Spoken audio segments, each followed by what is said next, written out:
Del doctor y docente universitario Leonardo Cedeño, con quien vamos a dialogar sobre temas muy importantes, especialmente en el ámbito hormonal, y entender un poco cómo es estos cambios trans o personas trans. Doctor, bienvenido, gracias por estar con nosotros aquí en Radio Visión Manaví 650 AM.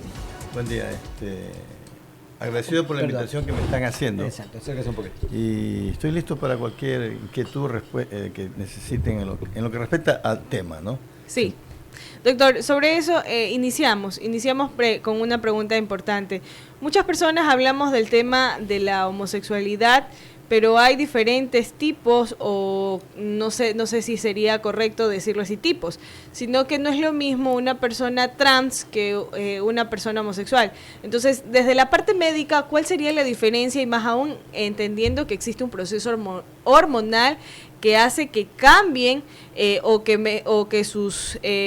la situación física se vea diferente. Es decir, cuando una persona trans comienza a tomar medicamentos para cambiar o suavizar, alterar sus condiciones.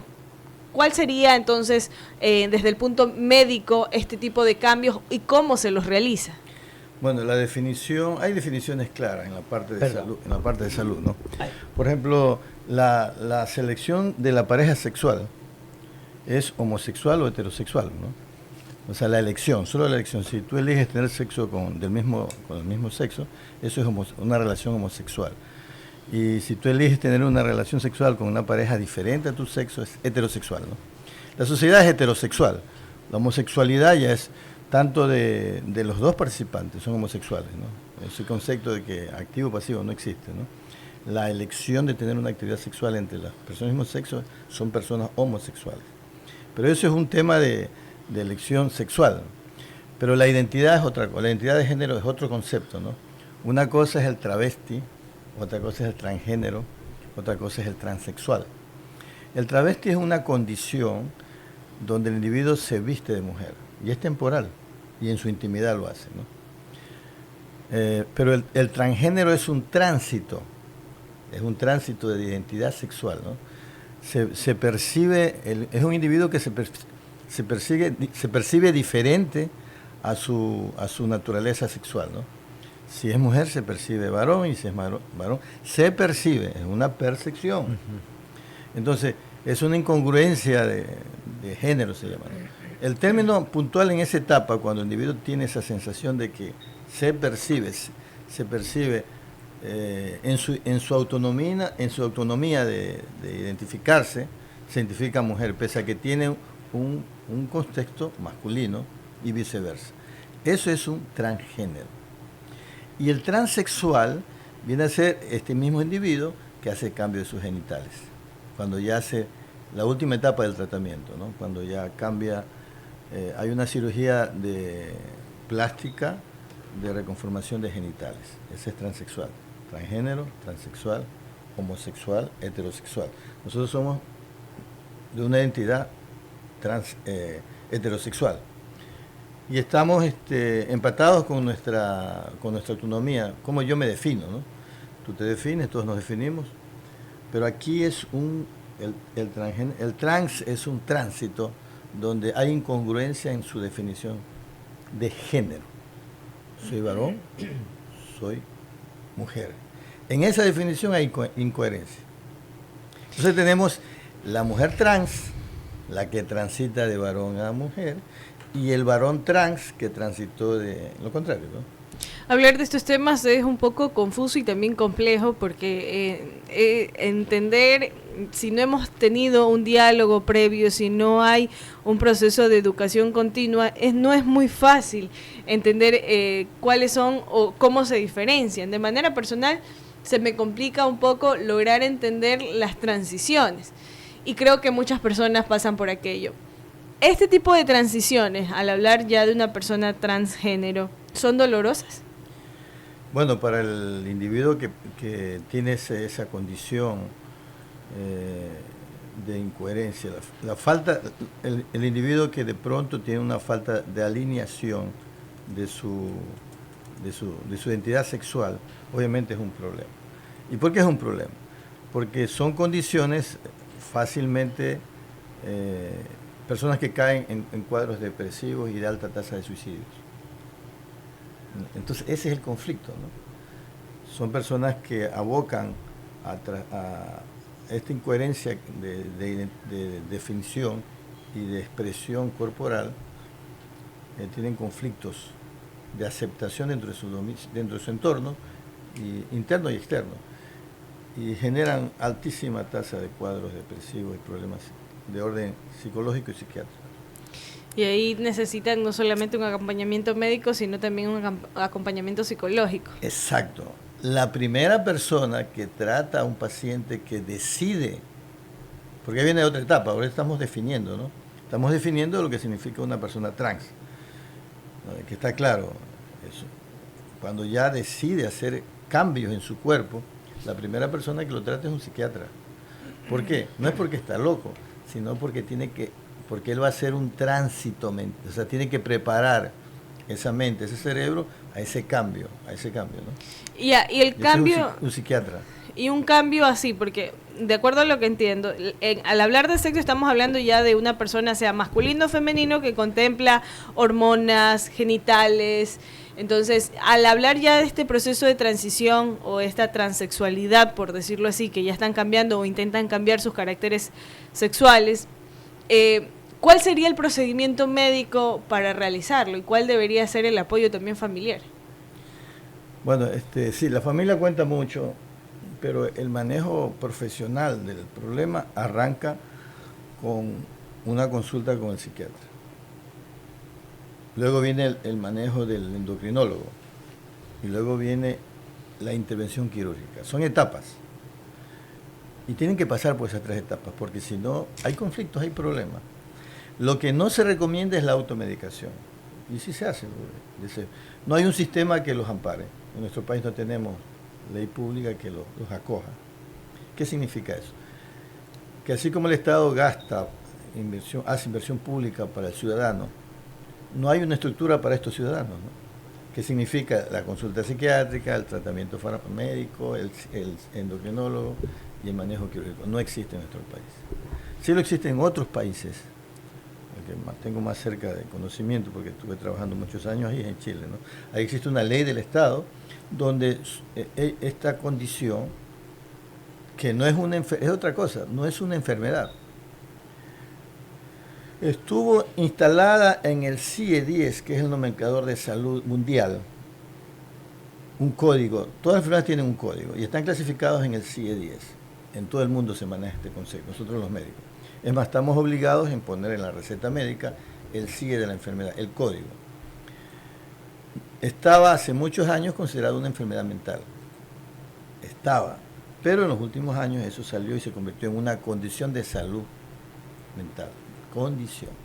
Entonces, por lo tanto, en estos estados donde existe protección de esta población, de estos ciudadanos, existe la estructura de salud que los acoge en las diferentes consultas y el gasto lo hace el Estado. Acá no tenemos esa posibilidad. O sea, todo es manejado privadamente. Quienes tenemos experiencia en esto, exigimos que este paciente tenga que tener un informe del psiquiatra. Tiene que tener un informe del psiquiatra. Y el psiquiatra tiene que dar un diagnóstico. A esto se le conoce como disforia de género. Porque al momento ya de que uno decide cambiar de su sexualidad, no hay marcha atrás. No hay marcha atrás, no hay vuelta atrás, entonces ahí no te vas a poder arrepentir. Entonces, y hay otras cosas, mire, por ejemplo, si ya se decide hacer todavía no hablo de tratamiento, estoy hablando de las definiciones y del contexto, ¿no? Cuando pasan estas situaciones y se decide hacer un tratamiento, el individuo pierde condiciones biológicas. ¿Cuál es la condición biológica máxima de un ser humano? Es reproducción.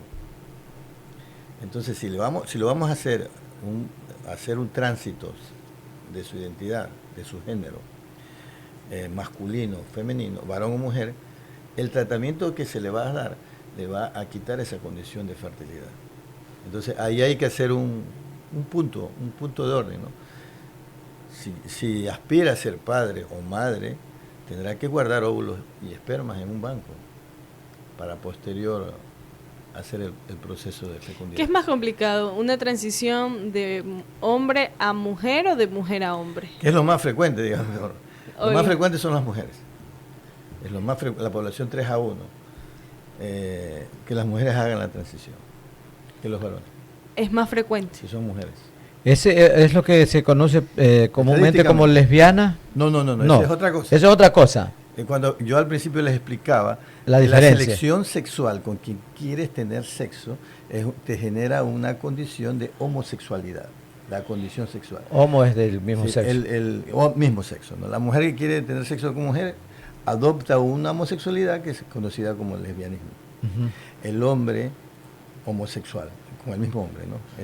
Eso son elecciones de pareja sexual.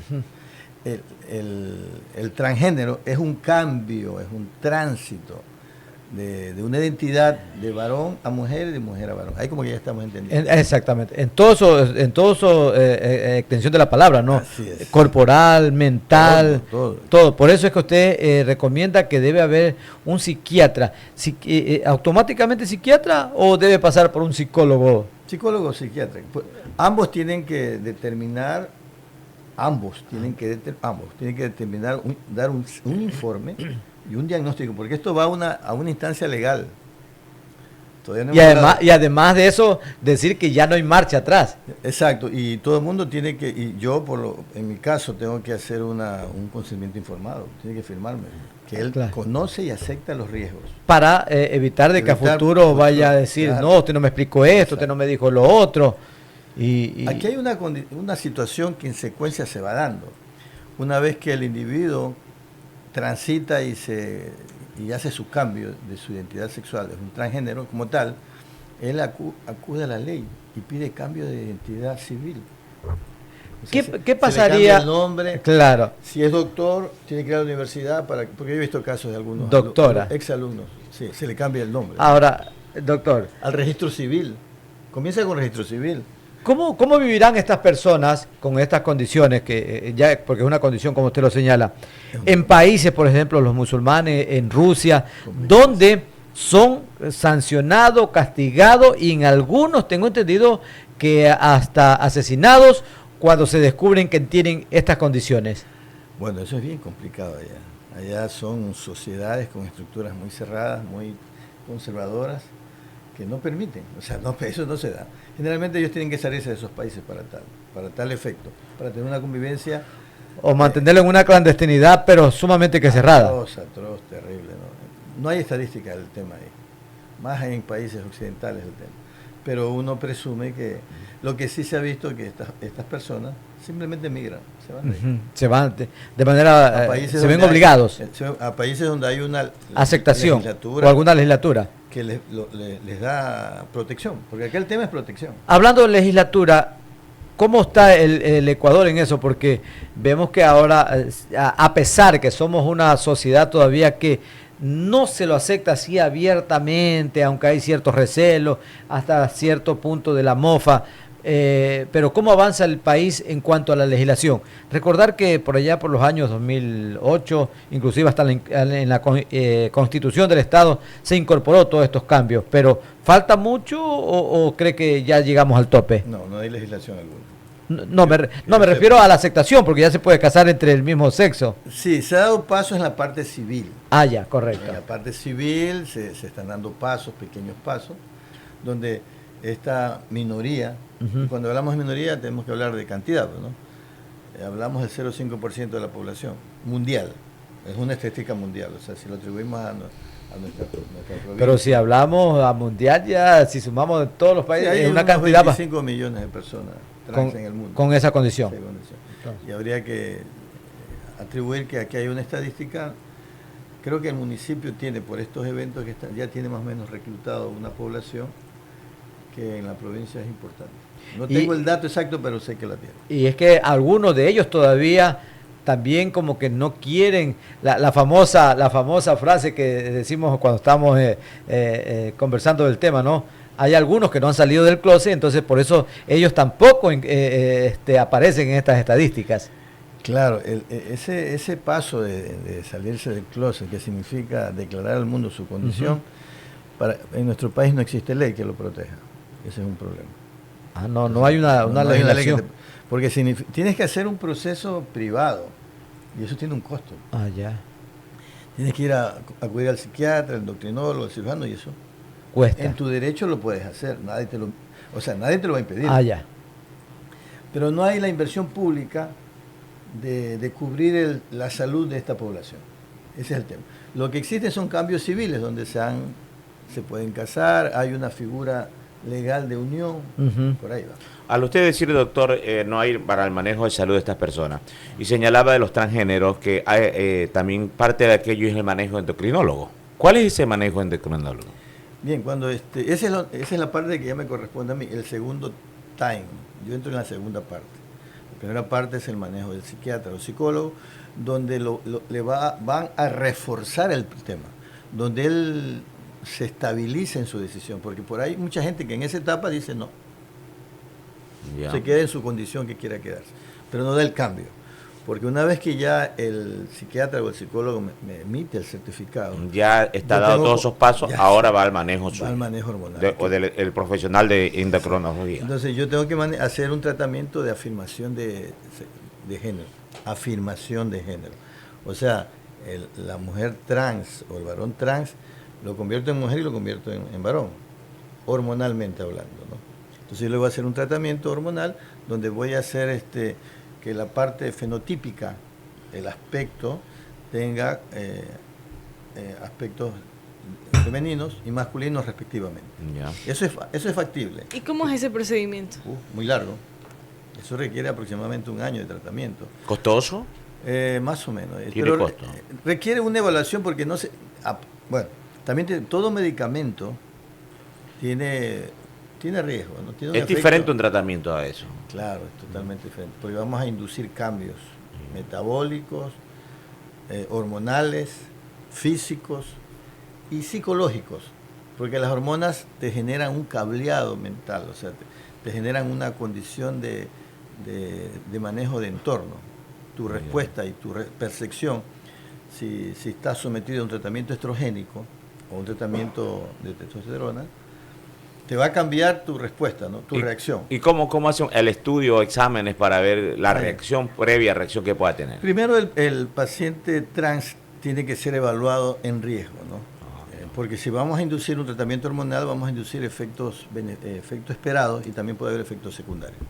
Entonces, es ideal que el paciente no tenga problemas de colesterol, de triglicéridos, que no tenga lesiones en mama, ¿sí? Que no tenga lesiones en testículos, respectivamente, el tratamiento que se le haga, y que tenga bajo riesgo de enfermedades metabólicas, porque vamos a inducir y vamos a dar en dosis alta, no en dosis. Por eso largo el estudio, decía 1 año y todo. Es 1 año. Todos los que hay que sortearlo. Porque se hace controles, se ajusta dosis en función de los cambios que se quieren, ¿no? Una mujer trans aspira al desarrollo de senos, de piel, de voz, de cambios femeninos. Y un varón trans en la misma línea, ¿no? ¿En cuál es más dificultoso? ¿O cuál lleva más tiempo? ¿Complejidad? No, casi la secuencia. Casi la misma. Es la misma. Lo que uno va modulando, cuidando que no haya efectos secundarios, ¿no? Claro. Que no se induzca un problema neoplásico o metabólico. ¿Sí? Cuando hablamos de metabólico hablamos de diabetes, de hipertensión, de hipertricidemia. Los estrógenos elevan los triglicéridos. ¿Algún caso especial dentro de los que usted ha tratado que le haya tenido una particularidad? Bueno, yo tengo la ventaja de manejar estos casos en Chile. Entonces está todo bien normalito. Ya no hay situaciones diferentes al protocolo. Ya. Todo está protocolizado. ¿Y acá? ¿Falta o no? Acá no hay nada. No hay nada. No hay nada. Aquí la gente se automedica, se auto todo. Entonces, sí, porque hasta fallece como decimos en el argot de los estamos en pañales. Se muere porque te estás metiendo una hormona en el cuerpo que te va a producir una elevada de triglicéridos en 3000 y de pronto te moriste. Incluso hasta cirugía clandestina, porque te recuerda clandestina. O sea, ¿y qué falta para causar eso? A ver, privadamente, si tú vas a un profesional, vas a tener una respuesta idónea y protocolaria, ¿no? Pero fuera de ese ámbito van a pasar 1000 cosas. Doctor, yo tengo una pregunta, bueno, no la voy a decir tan textual, pero sí es una pregunta de uno de nuestros oyentes. Al momento en que una mujer decide pasar por una transformación y convertirse en masculino, el miembro de esta persona se colocaría. A ver, son etapas de tratamiento, para el que me escucha, el video radio que me escucha. La primera etapa es el manejo psiquiátrico, psicológico, está claro, para reafirmar la decisión. Ahí va a decidir. La segunda etapa es el tratamiento de afirmación del sexo, ¿no? De mujer a varón, de varón a mujer, que es hormonal. Ahí hay cambios, ¿no? Y la última etapa es la quirúrgica. Es un cirujano que interviene ahí, son 3. Y en esa etapa es la reasignación del sexo, donde se le cambia toda la anatomía del sexo. El pene se convierte en vagina. Y viceversa. Y viceversa. Y la vagina también puede convertirse en pene. Eso para el cirujano plástico experto en el tema es rutina, lo saben hacer bien.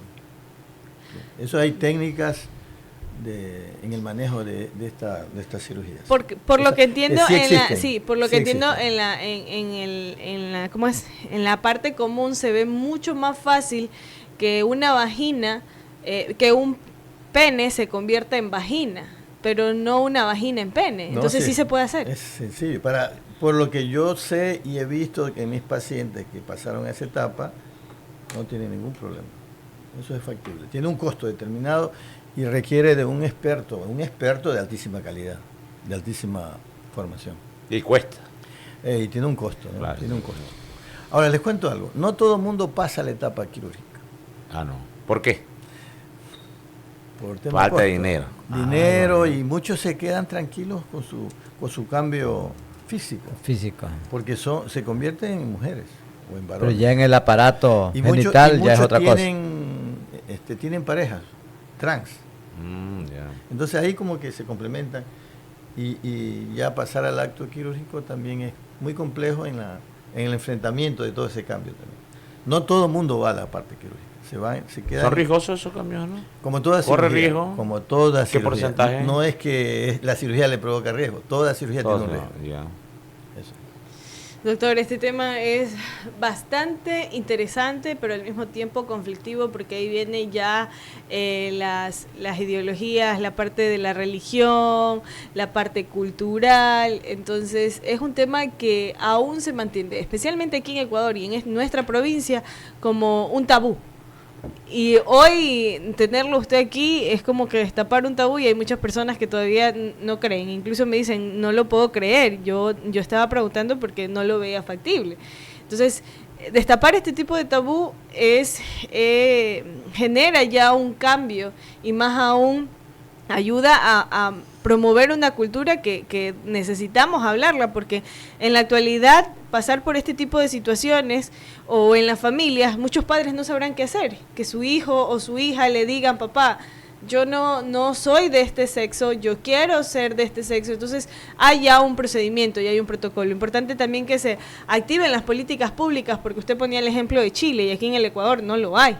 Y esto genera clandestinidad y genera peligros hacia la vida, así mismo como otro tema caótico que tenemos es el tema del aborto. Casi va a la par, porque no hay políticas públicas que puedan aprobar o legislar este tipo de situaciones. Bueno, usted dijo algo interesante, ¿no? El problema empieza cuando el adolescente, generalmente, eso es otra cosa que es interesante responder en la parte. Los tratamientos se los hacemos en individuos adultos. Trasladamos la decisión de tratamiento. Después de los 18 años. Claro, porque hay un cambio hormonal de pubertad. Y ahí muchas veces ya se identifica el problema. El padre, porque le plantea, el niño, el joven, le plantea a los padres su condición. Y al ser un proceso hormonal... O ven los juegos de los niños, ven las condiciones, cómo se maneja en su entorno, ¿no? Y ahí se necesita el apoyo de un psiquiatra, un psicólogo, porque ahí tiene que reafirmar ciertas conductas, ¿no? Pero el manejo médico hormonal, nosotros no iniciamos esto hasta que sea a mayoría de edad. Porque esperamos que haya un proceso de cambio, que de por sí hay en la población. Así haya el consentimiento del padre, ¿no? No se puede intervenir. Por justamente dice el cambio. Hay un cambio fisiológico, que es la pubertad, niño a adulto.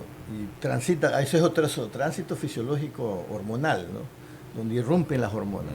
Y el niño se convierte en un adolescente de 1,80 m, con una espalda y unos músculos y una voz. Ese niñito que le sacamos los gases, ¿qué le vas a sacar los gases? Es un adulto, un hijo adulto, ¿no? Claro. Y bravo. ¿Por qué? Porque las hormonas le dan ese ímpetu, ¿no? Es que una vez que la testosterona es una hormona de combate, el estrógeno es una hormona de afecto. Es propio del cambio de... Y es la condición sexual. Las mujeres hablan más que los varones. Porque los hombres somos cazadores. Y los cazadores andan en silencio. En silencio, claro. Las madres, en cambio, educan al hijo, le hablan, le transmiten. Entonces siempre a veces, por eso es que las mujeres hablan más que los varones. Nosotros hablamos también. Pero eso es genético. Bien, doctor. La especie humana está diseñada para sobrevivir y para reproducirse. 2 funciones nada más. Ahora mi mamá va a entender la explicación porque yo siempre he hablado por los codos, dice, ya cállenla. Niña abuela, porque las abuelitas son las que más. Niña abuela. Doctor, ha sido muy agradable contar con su presencia aquí, tocar este tema que ha sido fabuloso y más aún porque plantea en ciertos aspectos aún controversias culturales y analizar, así que lo ideal, y como en todo tema médico, no hay que automedicarse. Miren, menos en esto, ni en una gripe hay que automedicarse. Aprendimos en el tema del COVID, que es nuestra gran lección de vida, y si no aprendimos ahí, tenemos que esperar otra pandemia. Mucha gente se murió por automedicación. Gran parte de la gente que llegó a los hospitales totalmente era porque no se medicaba o se automedicaba. Eran 2 condiciones, ¿no? Y aprendimos de que la ciencia es el único brazo o la única mano que traslada al ser humano hacia más sobrevida, a más calidad de vida y a sobrevivir, a la ciencia. Si no hubiera habido los científicos en esa pandemia, que hoy la vemos así tan histórica, ¿no? Pero ya pasó lo más fuerte. Ya pasó más fuerte. Pero ahí hubo una lectura de que si no hubieran habido los científicos, gente que se dedicó a descubrir qué hacer con este virus, cómo pararlo, lo que antes hacía en 10 años se hicieron en meses. Y eso fue el trabajo científico, el trabajo de la ciencia y los científicos, que nadie ha reconocido ese acto. De aquí hubo un trabajo tenaz, una guerra entre la enfermedad y la ciencia. Y la ciencia ganó. Sí. Muy bien, doctor. Le agradecemos su participación aquí en Radiovisión Manabí. Si tienen preguntas, también es importante dejarlas. Nosotros con todo gusto se la vamos a transmitir al médico para tener una respuesta. Son las 7:59 minutos.